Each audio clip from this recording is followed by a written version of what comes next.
Hi friends, ഇന്ന് നമുക്ക് കുർത്തിയുടെ യോക്കിലേക്ക് വളരെ എളുപ്പം ചെയ്യാൻ പറ്റുന്ന ഒരു അടിപൊളി എംബ്രോയിഡറി കാണാം കേട്ടോ. നമ്മൾ ഇതുപോലെ നെക്കൊന്ന് ജസ്റ്റ് ഒന്ന് വരച്ച് കൊടുത്തിട്ടുണ്ട്. ഇതിന് നമുക്ക് പ്രത്യേകിച്ച് പാറ്റേൺ ഒന്നുമില്ല കേട്ടോ. അപ്പോൾ അതുകൊണ്ട് തന്നെ നമ്മൾ ഒരു വി നെക്ക് പോലെ വരച്ച് കൊടുത്തിട്ട് താഴെ നമ്മുടെ ഒരു യോക്കിൻ്റെ കംപ്ലീറ്റ് ചെയ്യുന്ന ഭാഗം ഇതേപോലെ ഒന്ന് മാർക്ക് ചെയ്ത് കൊടുത്തിട്ടുണ്ട്. അതെന്താണെന്ന് വെച്ചാൽ ആ ചുരിദാർ അങ്ങനെ വന്നേക്കുന്നതുകൊണ്ടുള്ളൂ. അപ്പം ആ ഒരു രീതിയിലല്ല, ഏത് രീതിയിലുള്ള ചുരിദാറിൽ വേണമെങ്കിലും നമുക്കത് ചെയ്യാവുന്നതാണ്. കാരണം ഇതിന് പ്രത്യേകിച്ച് പാറ്റേൺ ഒന്നുമില്ല. അപ്പം നമുക്കിത് എങ്ങനെയാണ് ചെയ്യണമെന്ന് നോക്കാം. അപ്പോൾ നമ്മളിതുപോലെ ജസ്റ്റ് ഒന്ന് ഡോട്ടൊന്ന് മാർക്ക് ചെയ്ത് കൊടുത്തിട്ടുണ്ട്. ഈ രീതിക്കൊന്ന് മാർക്ക് ചെയ്ത് കൊടുത്താൽ മാത്രം മതി. ഇതിനകത്ത് വേറെ അഡീഷണൽ മാർക്കിങ്ങിന് ഒന്നും ആവശ്യമില്ല കേട്ടോ. അപ്പോൾ നമുക്ക് ഇതിനകത്തേക്ക് വേണ്ടത് ഇതുപോലെ സ്വീക്വൻസ് വേണം. ഗോൾഡൻ്റെ സ്വീക്വൻസോ ആൻറ്റിക്കിൻ്റെ സ്വീക്വൻസോ എടുക്കാവുന്നതാണ്. പിന്നെ നമുക്ക് വേണ്ടത് ഇതുപോലത്തെ ഗ്രീൻ കളറും ബീഡ്സാണ്. ബീഡ്സ് ഷുഗർ ബീഡ്സോ കുറച്ചുകൂടി വലുപ്പമുള്ള റൗണ്ട് ബീഡ്സോ നിങ്ങൾക്ക് എടുക്കാവുന്നതാണ് കേട്ടോ. അപ്പോൾ ഞാൻ എടുത്തേക്കുന്നത് ഷുഗർ ബീഡ്സാണ്. അപ്പോൾ നിങ്ങൾക്ക് ഷുഗർ ബീഡ്സ് തന്നെ എടുക്കാം. ഇച്ചിരി കൂടെ വലുപ്പമുള്ള സൈസിലുള്ള ഷുഗർ ബീഡ്സ് ഉണ്ടാവുമല്ലോ, അത് വേണമെങ്കിൽ എടുത്താൽ മതി. പിന്നെ നമുക്ക് ബീഡ്സും തയ്ച്ചു കൊടുക്കാനായിട്ട് നോർമൽ നീഡിൽ നമ്പർ 10 ആണ് വേണ്ടത്. ഇനി എങ്ങനെയാണ് ചെയ്ത് കൊടുക്കണേന്ന് നോക്കാം. അപ്പോൾ നമുക്ക് സെൻറ്ററിൽ ഇതുപോലെ ഒരു ബീഡ് വെച്ച് കൊടുക്കാം. അപ്പോൾ നിങ്ങൾ ചെയ്യുമ്പോൾ വേണമെന്നുണ്ടെങ്കിൽ സെൻറ്ററിൽ മാത്രം ഇതുപോലെ കുറച്ച് വലിയൊരു ബീഡ് വെച്ച് കൊടുത്താലും മതി കേട്ടോ. അതിനുശേഷം നമുക്ക് ഇതിനകത്തേക്ക് റൗണ്ടിൽ ബീഡ് വെച്ച് കൊടുക്കുന്നുണ്ട്. അത് നിങ്ങൾക്ക് ചെറിയ ഷുഗർ ബീഡ്സ് വേണമെങ്കിൽ എടുക്കാം. അപ്പോൾ എടുക്കുന്നത് നമ്മുടെ ക്ലോത്തിൻ്റെ അതേ കളർ ബീഡ്സ് തന്നെ എടുക്കാനായിട്ട് ശ്രദ്ധിക്കുക. ഏത് കളറാണെങ്കിൽ അത് ബീഡിന് മാത്രമേ കളർ വ്യത്യാസം വരുന്നുള്ളൂ. നമുക്ക് സ്വീക്വൻസ് സെയിം കളർ തന്നെ മതിയാവും കേട്ടോ.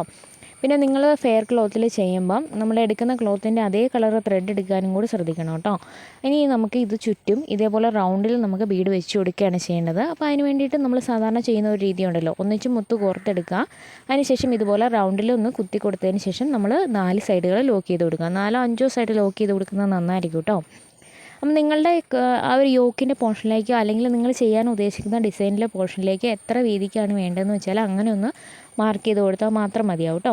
ഇനി നമുക്ക് ഞാൻ പറഞ്ഞ പോലെ സൂക്ഷിച്ച് നമ്മൾ ശ്രദ്ധിച്ച് തന്നെ ചെയ്യേണ്ട ഒരു കാര്യമാണ് ഈ ലോക്ക് ചെയ്യണത്. അപ്പോൾ നമ്മൾ ലോക്ക് ചെയ്യേണ്ടത് 1 2 അല്ലാണ്ട് 3 4 5 ഒക്കെ തവണ ലോക്ക് ചെയ്ത് കൊടുക്കുക. നമ്മൾ കൂടുതൽ ലോക്ക് ചെയ്യുന്നതനുസരിച്ചായിരിക്കും അതിൻ്റെ ഒരു ഭംഗിയിരിക്കുന്നത്.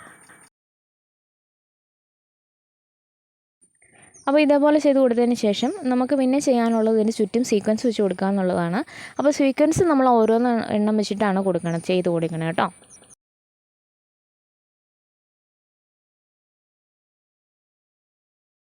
അപ്പം ഞാൻ പറഞ്ഞ പോലെ നിങ്ങൾ ക്ലോത്തിൻ്റെ അതേ കളറ് നൂല് തന്നെ എടുക്കാനായിട്ട് ശ്രദ്ധിക്കാമല്ലോ കേട്ടോ. അല്ലെങ്കിൽ എന്നാന്ന് വെച്ചാൽ നമ്മുടെ സീക്വൻസിന് പുറത്തോടെ ആ നൂല് കാണാം. അപ്പം വേറൊരു കളറാണെങ്കിൽ അതിങ്ങനെ തിരിഞ്ഞ് നിൽക്കും. അപ്പോൾ ഈ രീതിക്കാണ് നമ്മൾക്ക് സീക്വൻസ് വെച്ച് കൊടുക്കേണ്ടത്. അപ്പോൾ നിങ്ങൾ സീക്വൻസ് തയ്ച്ചു കൊടുക്കുമ്പോൾ ശ്രദ്ധിക്കണം. നമ്മളിതുപോലെ കുത്തി എടുത്തിട്ട് ഈ രീതിക്ക് നമ്മൾ താഴേക്ക് വേണം വെച്ച് കൊടുക്കാനായിട്ട്. അപ്പോൾ ഈ സീക്വൻസ് നിൽക്കുന്നുണ്ടോ, ഇതേപോലെ നിൽക്കണം. അപ്പോൾ ഇങ്ങനെ നിന്നാലേ നമ്മുടെ മൊത്തത്തിൽ വരുമ്പോൾ സീക്വൻസസ് ഒരു കുറച്ച് ഇങ്ങനെ നമുക്കൊന്ന് പൊങ്ങി നിൽക്കുന്ന പോലെ ഒരു ഫീൽ ഉണ്ടാവുള്ളൂ. അതിന് വേണ്ടിയിട്ട് നമ്മൾ സീക്വൻസ് ഇതുപോലെ താഴേക്ക് വേണം കുത്തി കൊടുക്കാനായിട്ട്. നമ്മൾ സീക്വൻസിൻ്റെ സെൻറ്ററിൽ കൂടെ നൂലെടുത്തിട്ട് സീക്വൻസിൻ്റെ താഴെ വേണം കുത്തി കൊടുക്കാൻ. അതായത് പുറകുവശത്ത് കുത്തി കൊടുക്കൽ, താഴെ വേണം കുത്തി കൊടുക്കാനായിട്ട്. നിങ്ങൾക്ക് കാണുമ്പോൾ മനസ്സിലാവുന്നുണ്ടെന്ന് വിശ്വസിക്കുന്നു. അപ്പോൾ ഈ രീതിക്കാണ് നമ്മൾ ചുറ്റും കുത്തി കൊടുക്കാനുള്ളൂ കേട്ടോ. പിന്നെ ഒരു കാര്യം, നമ്മൾ അടുപ്പിച്ച് തന്നെ ചെയ്ത് കൊടുക്കണം. അപ്പോൾ ഓരോ സീക്വൻസ് അടുപ്പിച്ച് തന്നെ തയ്ച്ചു കൊടുക്കണം. അപ്പോൾ അങ്ങനെയാണെങ്കിൽ ഒന്നിന് മേളിൽ ഒന്ന് നിൽക്കുന്ന പോലെ വരത്തുള്ളൂ. അപ്പോൾ അങ്ങനെ വരുമ്പോഴാണ് ഇതിൻ്റെ ഒരു ഭംഗി എന്ന് പറയുന്നത്. കാണുമ്പോൾ മനസ്സിലാവുന്നുണ്ടെന്ന് വിചാരിക്കുന്നു. അപ്പോൾ നമ്മൾ ഓരോന്നും തയ്ക്കുന്നതിൻ്റെ അടുത്തടുത്തായിട്ട് തന്നെ തയ്ച്ചു കൊടുക്കുക. നമ്മൾ ഗ്യാപ്പ് ഇട്ട് കൊടുക്കരുത്. ഗ്യാപ്പ് ഇട്ട് കൊടുത്തു കഴിഞ്ഞാൽ ഓരോന്നിങ്ങനെ തിരിഞ്ഞ് നിൽക്കും. അങ്ങനെ വരരുത്, എല്ലാം അടുപ്പിച്ച് തന്നെയാണ് കിട്ടേണ്ടത് കേട്ടോ. അപ്പോൾ ഈ രീതിക്കാണ് ചെയ്യേണ്ടത്. പിന്നെ എന്നോട് ഒരു സംശയം കൂടെ ചോദിച്ചതിന് കഴിഞ്ഞ പ്രാവശ്യത്തെ വീഡിയോയിൽ എനിക്ക് മറുപടി പറയാൻ പറ്റിയില്ല, മറന്നുപോയതാണ് കേട്ടോ. അപ്പോൾ അത് നമുക്കിവിടെ പറയാം. അപ്പോൾ നിങ്ങൾ ചോദിച്ചൊരു കാര്യം എന്താണെന്ന് വെച്ച് കഴിഞ്ഞാൽ, തയ്ച്ചു കഴിഞ്ഞിട്ട് എംബ്രോയ്ഡറി ചെയ്യണോ, അതായത് കുർത്തി തയ്ച്ചു കഴിഞ്ഞ് ചെയ്യണോ, തയ്ക്കുന്നതിന് മുന്നേ തുണിയിൽ ചെയ്യണോ എന്നായിരുന്നു ചോദിച്ചിട്ടുണ്ടായിരുന്നത്. അപ്പോൾ നമുക്ക് ഒരു ചെസ്റ്റ് പോർഷനിലേക്ക് വരുന്ന ഒരു ഡിസൈൻ മാത്രമാണെന്ന് വെച്ചോ. അപ്പോൾ ആ ഒരു ചെസ്റ്റ് പോർഷനിൽ മാത്രമാണെന്നുണ്ടെങ്കിൽ നമുക്കത് കുർത്തി തയ്ച്ചു കഴിഞ്ഞിട്ട് ചെയ്താലും മതിയാവും. ഇനി അതേപോലെ യോക്ക് കംപ്ലീറ്റ് ആയിട്ട്, നെക്ക് കംപ്ലീറ്റ് ആയിട്ടൊക്കെ വരുന്നതാണെങ്കിൽ ക്ലോത്തിൽ തന്നെ ചെയ്യുന്നതായിരിക്കും നല്ലത്. കാരണം തയ്ച്ചു കഴിഞ്ഞ് നമുക്ക് മാറ്റി വെച്ച് ചെയ്യാമെന്ന് പറഞ്ഞാൽ ചിലപ്പം കുറച്ച് ബുദ്ധിമുട്ടായിരിക്കും. അപ്പോൾ അതുകൊണ്ട് നമ്മളത് ക്ലോത്തിൽ തന്നെ ചെയ്തിട്ട് പിന്നീട് സ്റ്റിച്ച് ചെയ്യുന്നതാണ് നല്ലത്. അതേപോലെ തന്നെ നമ്മൾ സ്ലീവിൽ ചെയ്താൽ നമുക്ക് ഒരിക്കലും സ്റ്റിച്ച് ചെയ്തിട്ട് ചെയ്യാൻ പറ്റുന്നതല്ല. അതുകൊണ്ട് നമ്മൾ ക്ലോത്തിൽ ചെയ്തതിന് ശേഷം മാത്രം സ്ലീവ് സ്റ്റിച്ച് ചെയ്യാനായിട്ട് ശ്രദ്ധിക്കണം കേട്ടോ.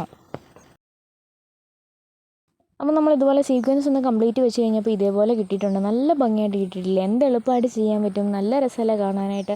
അതുപോലെ ഇതിനൊരു പാറ്റേൺ ഒന്ന് ഫോളോ ചെയ്യേണ്ട, നമുക്ക് എല്ലാവർക്കും തന്നെ ട്രൈ ചെയ്യാൻ പറ്റുന്ന ഒരു ഡിസൈൻ അല്ലേ ഇത്. അപ്പോൾ ഇതേപോലെ നമ്മൾ ആ മാർക്ക് ചെയ്ത് കൊടുത്തേക്കുന്ന ആ പോർഷൻസിലെല്ലാം ഇതേപോലെ തന്നെ ചെയ്ത് കൊടുത്താൽ മതി കേട്ടോ.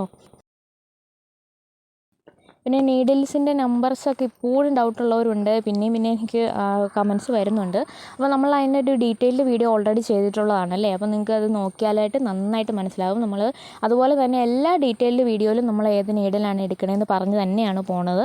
അപ്പം ഡീറ്റെയിൽഡ് വീഡിയോ ചിലപ്പം കാണാത്തവർക്കായിരിക്കും, അല്ലെങ്കിൽ സ്കിപ്പ് ചെയ്ത് പോകുന്നതുകൊണ്ടായിരിക്കും അത് വിട്ടു പോകുന്നത്. അപ്പോൾ അതുകൊണ്ട് നിങ്ങൾ നീഡിലിൻ്റെ സൈസസൊക്കെ ഞാൻ ആദ്യമേ തന്നെ പറയാറുണ്ട്. അപ്പോൾ ആ പോർഷനെങ്കിലും നിങ്ങൾ സ്കിപ്പ് ചെയ്യാതെ കാണാനായിട്ട് ശ്രദ്ധിക്കുക. കാരണം നമ്മൾ എംബ്രോയ്ഡറി വർക്ക് ചെയ്യുമ്പോൾ ശ്രദ്ധിക്കേണ്ട കുറച്ച് കാര്യങ്ങളുണ്ട്. കാരണം പഠിക്കാത്തവരും അതുപോലെ നോർമൽ നീഡിൽ കൊണ്ട് ചെയ്യുന്നവരും ആകുമ്പം നമ്മൾ കുറച്ച് കാര്യങ്ങളൊക്കെ ശ്രദ്ധിക്കണം. അപ്പോൾ അതുകൊണ്ട് ഡീറ്റെയിൽഡ് ആയിട്ട് തന്നെ വീഡിയോ കണ്ട് തന്നെ നിങ്ങൾ മനസ്സിലാക്കി ചെയ്യാനായിട്ട് ശ്രദ്ധിക്കുക കേട്ടോ. അതേപോലെ ആദ്യമേ തന്നെ നമ്മൾ ഫെയർ ക്ലോത്തിൽ ചെയ്യാതെ റഫ് ക്ലോത്തിൽ ചെയ്തിട്ട് പിന്നീട് ഫ്രെയറിൽ ചെയ്യാനായിട്ടും കൂടി ശ്രദ്ധിക്കുകയാണെങ്കിൽ നിങ്ങൾക്ക് പെർഫെക്റ്റ് ആയിട്ട് തന്നെ ചെയ്തെടുക്കാനായിട്ട് പറ്റും. ഇപ്പം നമ്മൾ ഈ ഒരു ഡിസൈൻ 2 കംപ്ലീറ്റ് ചെയ്തിട്ടുണ്ട്. ഇതുപോലെ എല്ലാം ഒന്ന് ചെയ്തെടുത്താൽ മതി. നമ്മൾ മാർക്ക് ചെയ്തേക്കുന്നത് എല്ലാം ചെയ്ത് കൊടുക്കുകയാണെങ്കിൽ നല്ല ഭംഗിയായിട്ട് തന്നെ കിട്ടിയിട്ടില്ലേ. ഇത് നമുക്ക് ഈസി ആയിട്ട് ചെയ്തെടുക്കാൻ പറ്റുന്നൊരു ഡിസൈൻ അല്ലേ. അപ്പോൾ നിങ്ങൾ തീർച്ചയായിട്ടും ട്രൈ ചെയ്ത് നോക്കുമെന്ന് വിശ്വസിക്കുന്നു. ട്രൈ ചെയ്ത് നോക്കിയാണെങ്കിൽ പ്ലീസ് ഫോട്ടോസ് അയച്ചു തരിക കേട്ടോ.